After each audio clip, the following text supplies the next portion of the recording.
విశాఖకు దిగ్గజ software company Tata consultancy services వచ్చేస్తోంది. రిషికొండలో కార్యకలాపాలు ప్రారంభించడానికి రెడీ అవుతోంది. ఎన్నికల ముందు కూటమి నేతలు ఇచ్చిన హామీని నిలబెట్టుకున్నారా? విశాఖ నగరం ఐటీ సేవలకు హబ్గా మారనుందా? ఎన్ని వేల మందికి ఉద్యోగాలు వస్తాయి?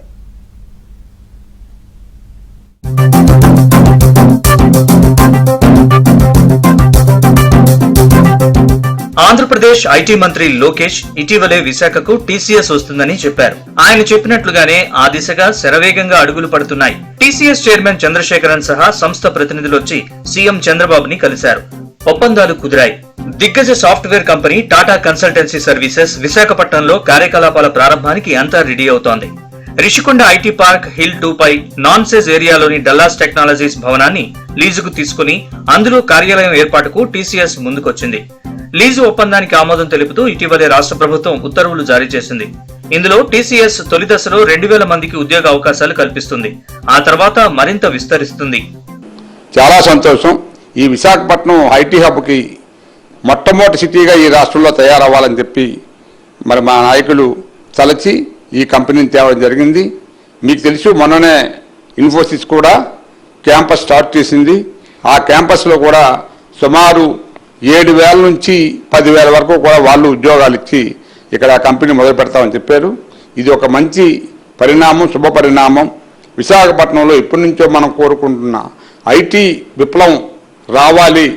ఇక్కడ ఈ జీడిపి విశాఖపట్నం యొక్క ఎకానమీ పెరగాలని చెప్పి ఏదైతే ఆలోచన చేస్తున్నామో ఆ విధంగా ఈవేళ మా నాయకులు, మా ముఖ్యమంత్రి గారు లోకేష్ గారు కూడా పనిచేసి ఇచ్చిన మాట ప్రకారం ఇక్కడ ఉద్యోగాలు కల్పిస్తున్నారు. కాబట్టి వారికి సంతోషంగా మేమందరం విశాఖ ప్రజల తరపున, మా తరపున మేము ధన్యవాదాలు తెలియజేసుకుంటున్నాం.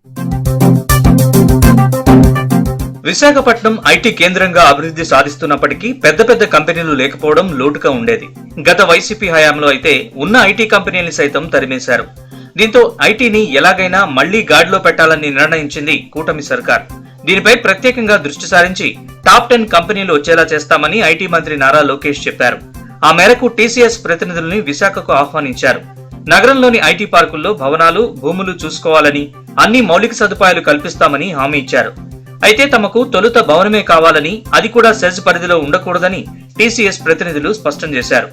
రిషికొండలో హిల్ 2 పై డీనోటిఫై చేసిన ప్రాంతంలోని డల్లాస్ టెక్నాలజీ ఎల్ఎల్పి నూతనంగా నిర్మించిన భవనాన్ని ఎంపిక చేసుకున్నారు. ఇది ఇన్ఫోసిస్ పక్కనే ఉంది.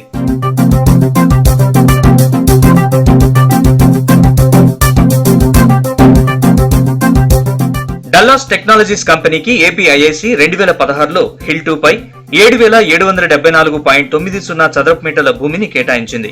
అందులో 2 ఏళ్ల క్రితం ఆ కంపెనీ భవన నిర్మాణాన్ని ప్రారంభించింది. G+3 అంతస్తుల భవనం నిర్మించింది. త్వరలో కార్యకలాపాలు ప్రారంభించాలని యోచిస్తోంది. అందులో 1400 మంది వరకు పనిచేసుకోవచ్చు. విశాఖకు వచ్చిన టీసీఎస్ బృందాన్ని ఈ డల్లాస్ భవనం ఆకర్షించింది. వారితో చర్చలు జరిపారు. లీజుకి ఇవ్వాలని అడిగారు.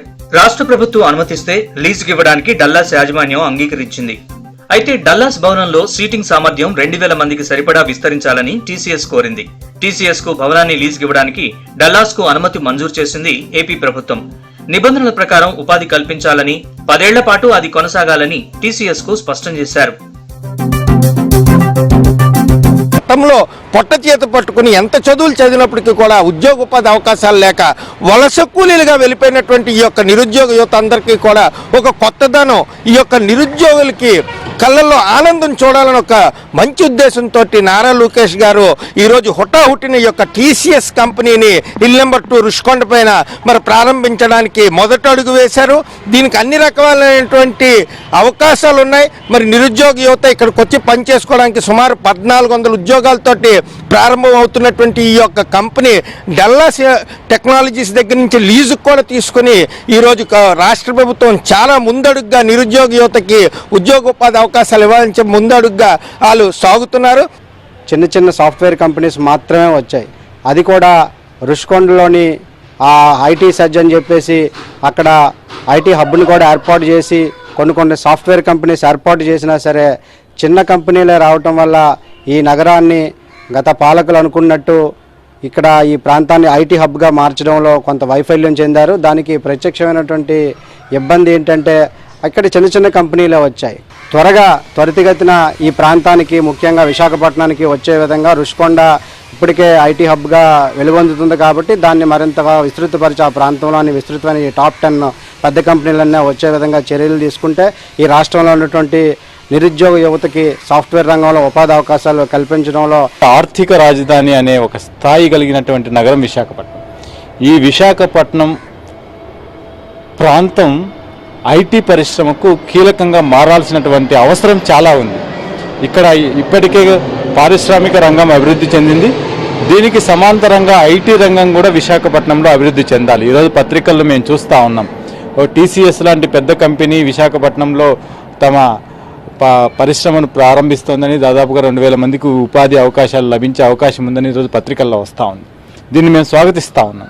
కేవలం టీసీఎస్ఏ కాదు, దేశంలో టాప్ 10 ఐటీ కంపెనీలకు సంబంధించినటువంటి పరిశ్రమలు, దానికి సంబంధించినటువంటి క్యాంపస్లు విశాఖపట్నంలోకి రావాల్సిన అవసరం ఉంది. విశాఖకు ఐటీ ఇతర పరిశ్రమలు వస్తే ఉత్తరాంధ్రలో నిరుద్యోగం తగ్గుతుంది, వలసలు ఆగిపోతాయి. శ్రీకాకుళం, విజయనగరం జిల్లాలకు చెందిన వారు ఉపాధి కోసం గల్ఫ్ దేశాలకు, సుదూర ప్రాంతాలకు వెళ్లాల్సిన అవసరం ఉండదు. ఏపీలో 5 లక్షల ఐటీ ఉద్యోగాలు తేవడమే తన టార్గెట్ అంటున్నారు మంత్రి నారా లోకేష్. ఇందుకోసం డేటా సెంటర్ పాలసీని కూడా రూపొందించారు. గత వైసీపీ ప్రభుత్వ హయాంలో ఐటీనే కాదు, ఎవరూ పెట్టుబడి పెడదామని వచ్చినా తమకేంటంటూ నేతలు చెలరేగిపోయేవారు. కియా కంపెనీని సైతం తరిమేందుకు ప్రయత్నించారు. కూటమి ప్రభుత్వం రాగానే బిజినెస్ ఫ్రెండ్లీ వాతావరణం ఏర్పడింది.